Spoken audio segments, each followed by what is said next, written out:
여러분 즐거워하는데 즐거운 일을 생각해야 되잖아요, 그죠? 즐거워하면 밝은 날을 생각해야 되잖아요, 그죠? 그런데 즐거워하는데 캄캄한 날을 생각하라. 뭔가 앞뒤가 맞지 않아요. 즐거워하는데 꼭 초치는 것 같아요. 즐거워하는데 캄캄한 날을 생각하면 그 즐거움이라는 것이 사라지게 되어져 있는데, 참 이게 무슨 말인가, 오늘 말씀을 통해서 하나님이 우리에게 주시는 귀한 마음들을 발견할 수 있기를 축복합니다.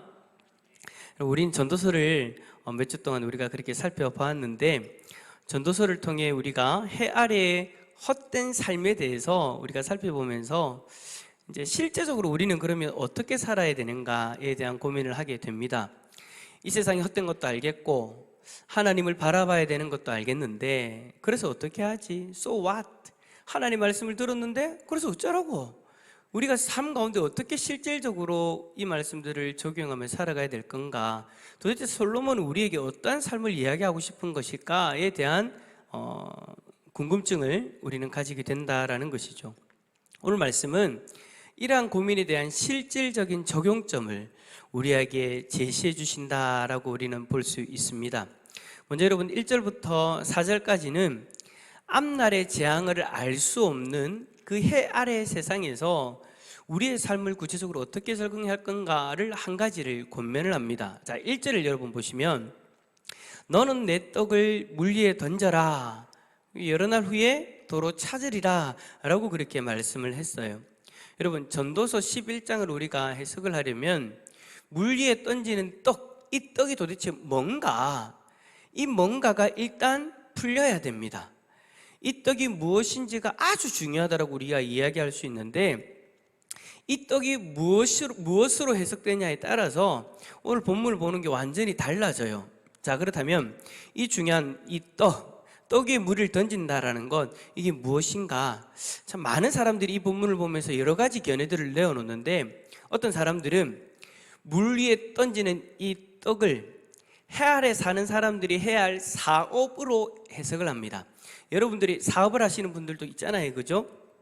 여러 가지 그런 사업들을 이야기한다라는 거예요. 그래서 이 해석을 가지고 전도서 11장 전체를 볼 때에 불확실한 세상에서 사업을 여러 군데 투자해라, 열심히 투자해라, 열심히 노력해라 라고 그렇게 해석을 한다라는 거예요.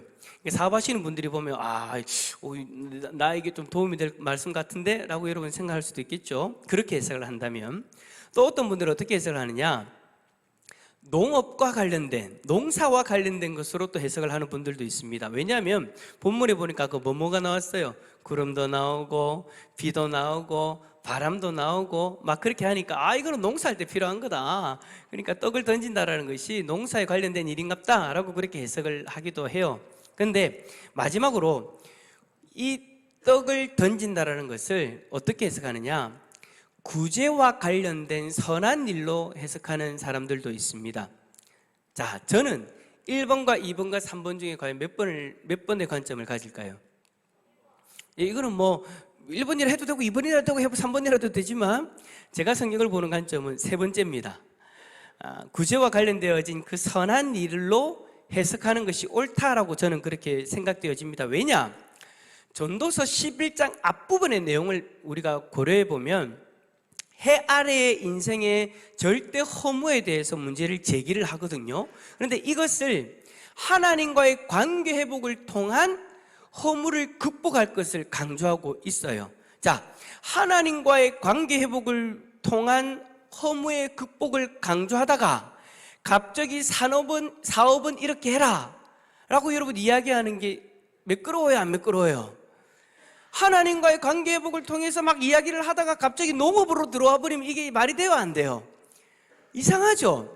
흐름상 맞지 않다라는 거예요. 하지만 하나님과의 관계 회복을 강조하고 하나님이 가장 기뻐하시는 이웃사랑의 실천, 즉 구제사업, 선한 일, 이런 것들을 언급하는 것으로서 해석되어지면 이 전도서의 전체 흐름이 매끄럽게 우리에게 다가온다라는 거죠. 그래서 저는 세 번째의 이 해석의 관점을 가지고 이 11장을 보고자 합니다.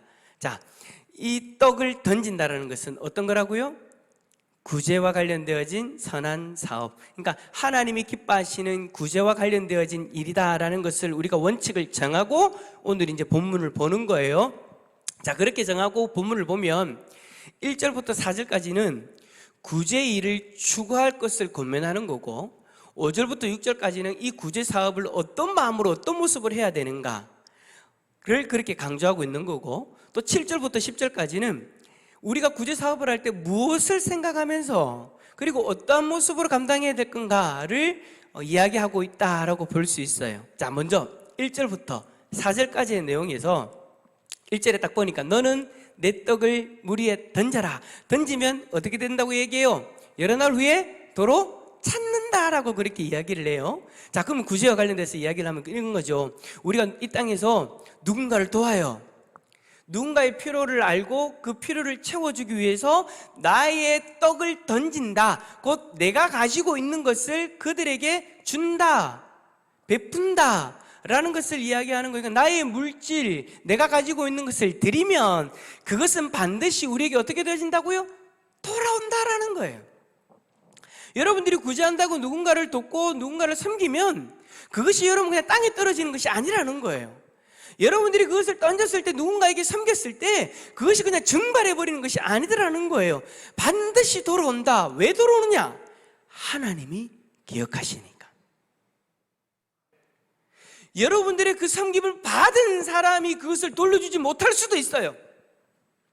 형편이 안 되어가지고 여러분들에게 많은 것을 받았음에도 불구하고 그것을 여러분 베푼 그 손길에 맞게 돌려주지 않을 수도 있어요. 못할 수도 있어요. 그러나 여러분, 사람은 기억 못하고 사람은 돌려주지 못할지라도 하나님이 기억하시고 하나님이 돌려주신다라는 거예요. 할렐루야.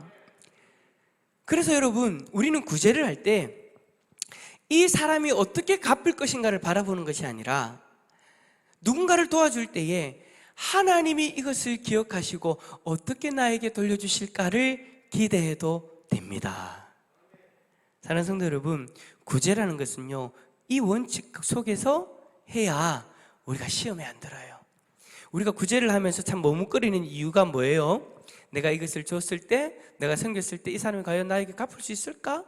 에 대한 그 걱정 때문에 솔직히 선뜻 베풀지 못할 때가 많이 있잖아요. 네, 여러분, 구제할 때는 따라서 합시다. 사람이 아니라 하나님을 바라봐야 됩니다. 예, 하나님을 바라봐야 돼요. 근데 여러분, 구제에 최선을 다한다라는 거 쉽지만은 않아요. 왜냐? 앞에서 이야기했던 그 이유도 이유가 될 수 있지만 또 다른 이유가 있죠. 왜냐, 무슨 이유냐? 내 물질에 대한 계획이 나에게 있기 때문이에요. 나에게 있는, 우리에게 있는 이 물질이 다 나름대로 계획이 있단 말이에요. 여러분, 여러분들이 가지고 있는 재산, 여러분들이 가지고 있는 물질, 여러분들이 가지고 있는 어떤 그런 것들, 그 모든 것들이 여러분들 계획 속에 있잖아요. 그죠? 아, 없습니까?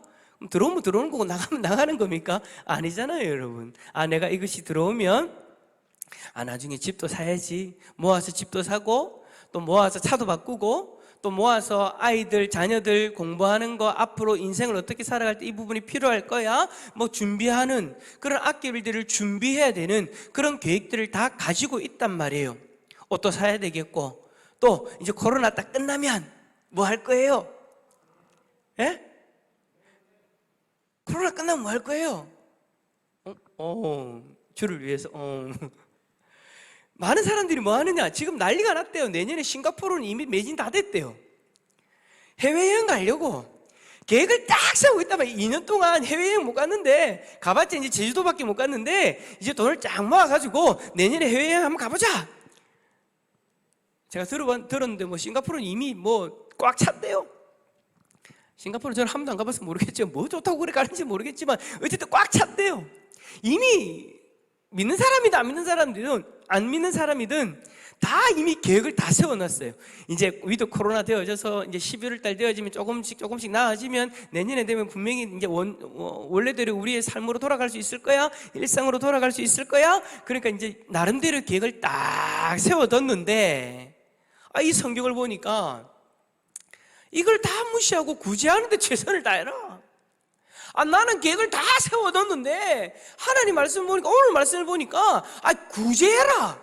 나를 위해서 쓰지 말고 이웃을 위해서 써라 라고 그렇게 이야기하면서 최선을 다하려고 하니까 이게 여러분 쉽게 마음이 안 열리는 거예요. 그게 어려운 거죠. 근데 솔로몬은 이런 생각을 하는 우리에게, 그러니까 나름대로 계획을 세우고 있고 계획대로 될 것이라고 생각하고 있는 우리에게 오늘 말씀에서 뭐라고 얘기하냐면, 너가 원하는 대로 되지 않을 수도 있다. 여러분 3절과 4절에서 하는 이야기가 그런 거예요. 우리는 당장 우리에게 무슨 재앙이 임하는지 모르고 재앙이 임하면 임하는 대로 쓰러질 수밖에 없고 파종하지도 못하고 거두지도 못하는 존재다. 우리가 이렇게 나름대로 계획을 딱 세우고 있고 이걸 모아가지고 이렇게 나를 위해 쓸 거야, 우리를 위해 쓸 거야, 우리 가정을 위해서, 나의 가족을 위해서, 나의 사업을 위해서, 나의 일을 위해서 쓸 거야 라고 딱 계획을 세우는데 우리가 감당 못할 일이 언제 어떻게 우리에게 다가올지 모른다. 그리고 다가오면 그것을 다 이길 수 없는 존재가 바로 우리다. 그것들 앞에서 우리의 계획이 무너질 수밖에 없는 것이 우리다라는 것을 이야기하는 거예요. 여러분 솔직히 이 말 맞죠? 우리가 생각하고 싶지 않지만, 상상하고 싶지 않지만 맞는 말이에요. 아니요, 나에게 그런 일이 생기지 않을 거예요 라지만 여러분들 지금까지 인생을 30년, 40년, 50년, 60년 우리 집사님은 80년 넘게 그렇게 살아오셨지만 살아보니까 이거 이제 우리 인정할 수밖에 없잖아요. 내가 열심히 일해서 번 돈으로 나의 즐거움을 위해 사용하려고 계획 다 세워놨는데 어떤 일이 뚱 터져버리면, 근데 여러분 누군가가 와가지고 그런 이야기하면 뭐라고 우리는 이야기합니까? 초치지 마라고 이야기하잖아요, 그죠? 저는 오늘 말씀을 전하면서 여러분들에게 초치는 건 아니까 솔직히 좀 걱정이 됩니다.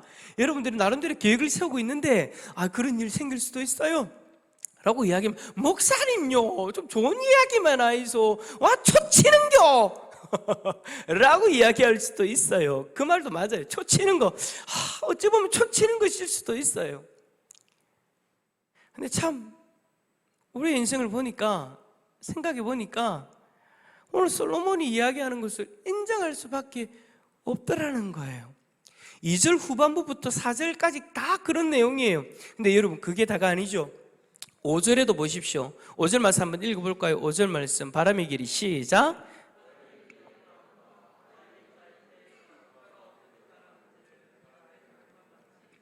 만사를 성취하시는 하나님의 일을 네가 알지 못하느니라. 아멘.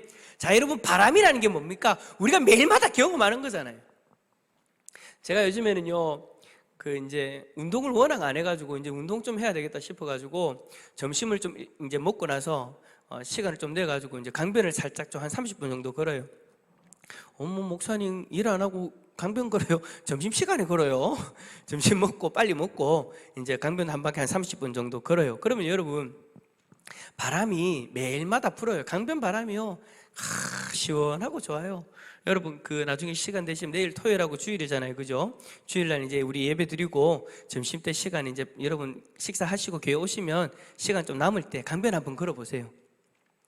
우리 요 앞에 있는 강변이요 계절마다 다 바뀌어요. 모습이 바뀌어요. 얼굴이 달라져요. 너무너무 좋아요. 근데 그 강변 바람이 시원하잖아요. 근데 그 바람을 맞는데 매일마다 그 바람을 경험하는데 매일마다 경험하는 그 바람의 길이가 어떤지, 지금 나에게 부르는 이 바람이 얼마나 길게 부는지 얼마나 짧게 부는지 그 길이가 어떤지도 모르고, 또 뭐라고 했어요? 태아의 뼈가 어떻게 자라는지도 알지 못한대요. 우리는 그런 존재예요. 매일마다 경험하고 있고 매일마다 보는 아이들, 매일마다 경험하는 그 바람, 매일마다 경험하는 그 일조차도 어떻게 되는지도 모르고 우리는 그렇게 살아가요. 이 모든 만사를 성취하시는 하나님의 일을 우리는 알지 못하고 살아간다라는 거죠. 여러분 하나님께서 우리를 통해 일하고 계시는 걸 믿으십니까?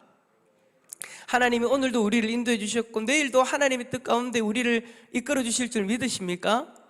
근데 그 하나님의 일을 우리는 몰라요. 기대하고 소망을 가지는 것이지 하나님이 정확하게 우리를 어떻게 인도하실지 몰라요.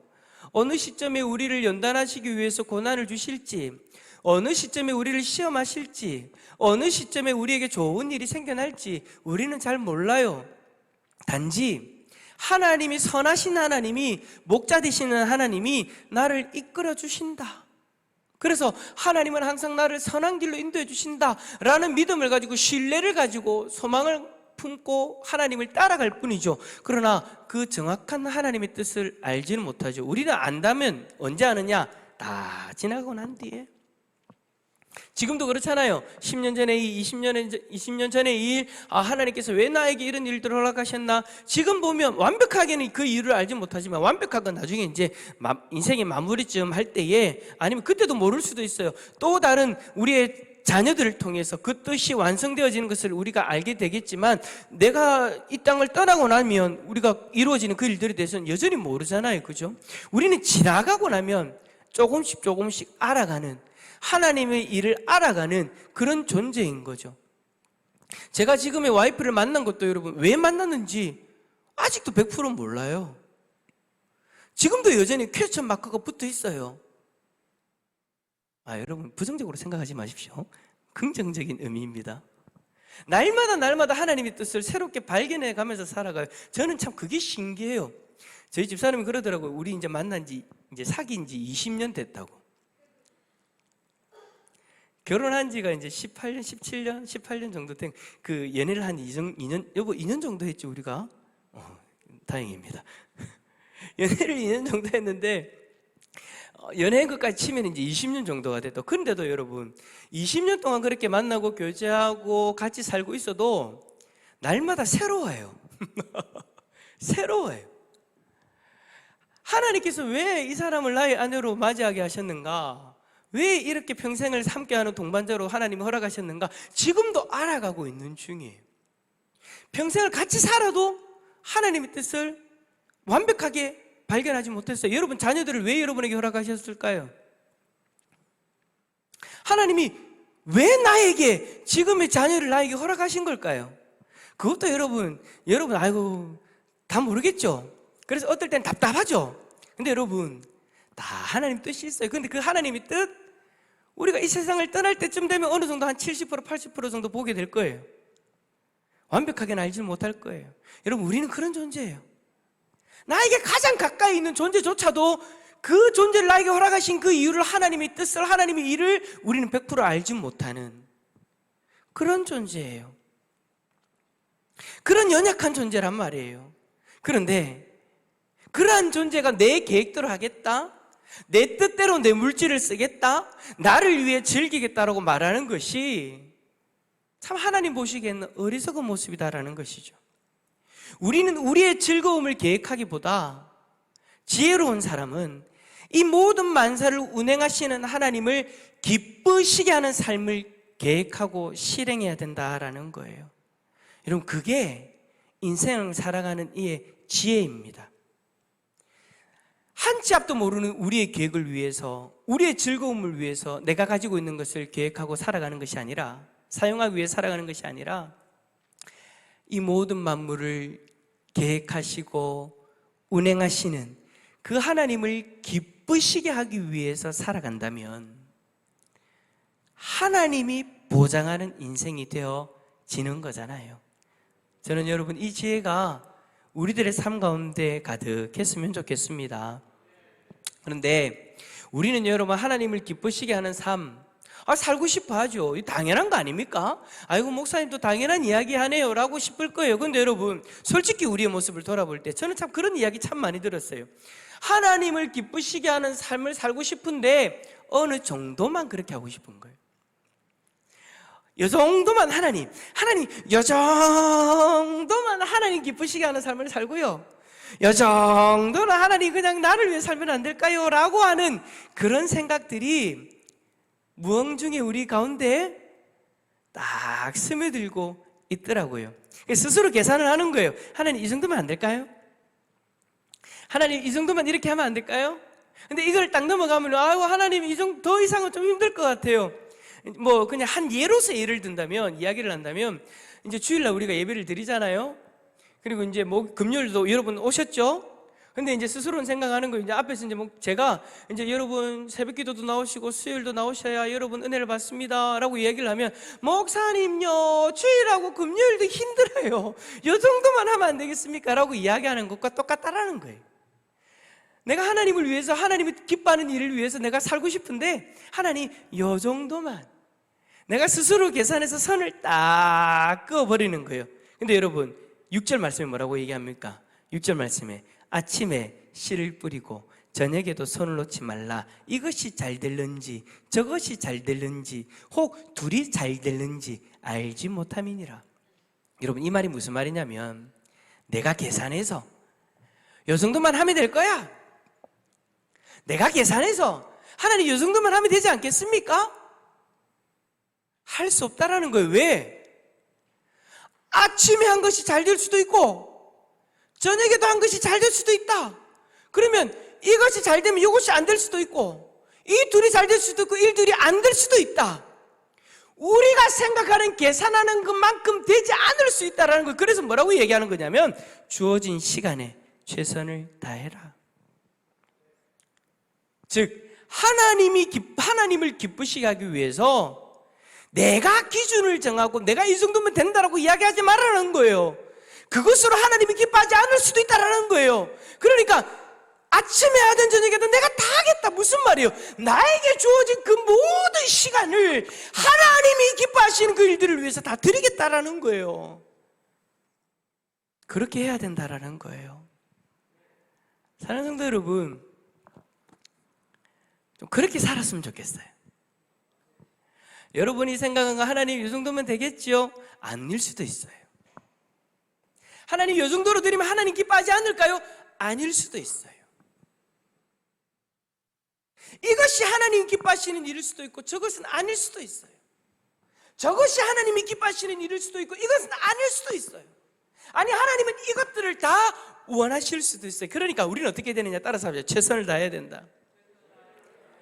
스스로 선을 긋는 것이 아니라 최선을 다해야 된다. 그렇게 우리가 하나님 기뻐하시는 삶을 살아가면 우리는 하루하루를 즐겁게 살아갈 수 있다.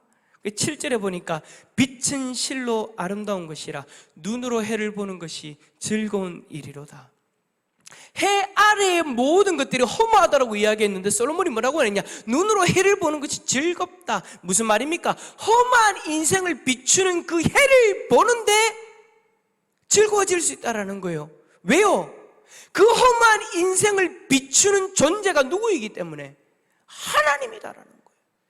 하나님을 지금 해를 빗대어가지고 그렇게 이야기를 하는 거예요. 그 하나님을 기쁘시게 하는 삶을 살아가면 우리의 인생을 비추시는 하나님이 우리들의 삶 가운데 기쁨을 주신다는 거예요. 할렐루야.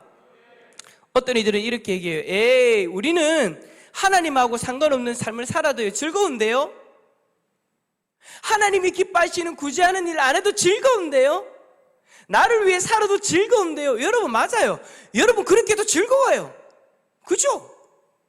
하나님 뜻하고 상관없는 거 해도 여러분 즐겁잖아요. 기쁘잖아요. 그죠? 그런 것들을 누려요. 그래서 8절에 뭐라고 하느냐? 솔로몬도 사람이 여러 해를 살면 항상 즐거워할지로다 라고 이야기를 하고 나서 그 뒤에 중요한 말씀을 합니다. 8절 말씀 읽어볼까요? 8절입니다. 시작. 사람이 여러 해를 살면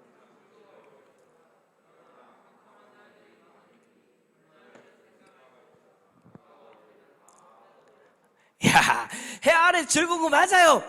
하나님이 기뻐하는 일을 안 해도, 하나님 기뻐하시는 일을 안 해도 즐겁다라고 이야기할 수 있어요. 아니, 기쁜 걸 기쁘고 즐겁고 즐거운 걸 즐겁다라고 이야기하는데 그걸 왜 여러분 왜 잘못됐다고 이야기하겠습니까? 맞아요. 맞는데 중요한 건 뭐냐? 즐거워할지로다. 그러나 캄캄한 날들이 많을 것이다. 순간을 즐거워하는 것을 추구하고 그것을 쫓아봐라. 즐거운 거는 맞는데 그 이후에 어떤 삶이 찾아온다고요? 캄캄한 날들이 많으리니. 제가 보기에는 그렇습니다. 여기 계신 우리 장로님들, 권사님들, 집사님들은 이건 무슨 말인지 좀 이해가 되실 겁니다. 순간의 즐거움을 쫓았다가 경험했던 그 깜깜한 날들, 하나님의 뜻이 아니라 세상의 즐거움을 추구했다가 경험했던 그 깜깜한 날들, 이거를 경험해 보신 분들은 오늘 솔로몬의 말이 뭔지를 좀 이해를 하실 거예요. 동의가 되어질 거예요. 근데 여러분 젊은 분들은 아마 아직까지 그 깜깜한 날을 경험해 보지 않아가지고 에이 목사님 이것도 좋은데요, 이것도 즐거운데 이거 즐거운 걸 어떻게 우리가 포기합니까? 라고 생각할 수 있어요. 근데 여러분, 지혜로운 자는 내가 경험해 보지 않아도 경험한 자들의 이에 그 교훈을 받아들일 수 있는 자가 지혜로운 자인 줄 믿습니다. 여러분, 깜깜한 날을 경험하기 전에 깜깜한 날이 다가오지 않도록 여러분, 이 땅의 즐거움보다 하나님을 기쁘시게 하는 일들을 한번 해보십시오. 그러면 하나님이 주시는 즐거움은요, 뒤의 삶이 깜깜한 것이 다가오는 것이 아닙니다. 하나님이 주시는 영원한 기쁨이 우리에게 다가오게 될 줄 믿습니다. 밝은 날이 다가오게 될 줄 믿습니다. 세상의 헛된 즐거움이 아니라 하나님 안에서 누릴 수 있는 참된 즐거움을 누릴 수 있기를 축복합니다. 세상의 즐거움이 더 먹음직해 보이죠. 더 보암직도 하죠. 그러나 깜깜한 날이 더 많을 것입니다.